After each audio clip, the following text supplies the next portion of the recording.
Jenkins, who's going to talk about a bill that she introduced, a 24-hour bill known as Ban Phantom Amendments.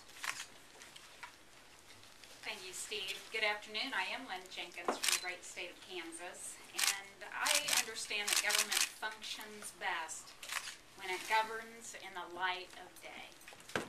Speaker Pelosi promised the most open Congress in history, but the reality is anything but. Kansans are concerned that Americans are not being given time to read legislation before Congress votes. It happened with the so-called stimulus, with the cap-and-trade national energy tax, and I'm afraid it's going to happen with their health care bill. We don't have time to read bills because major pieces of legislation are behind closed doors are changed with no regard to the will of congressional committees.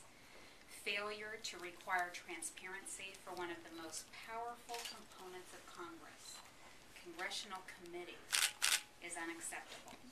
That's why I introduced a resolution to make congressional committees post the language of legislation and amendments online within 24 hours of any changes.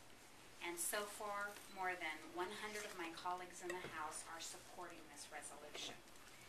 This is only my first year in Washington, but if this is business as usual, then it's time for business to change.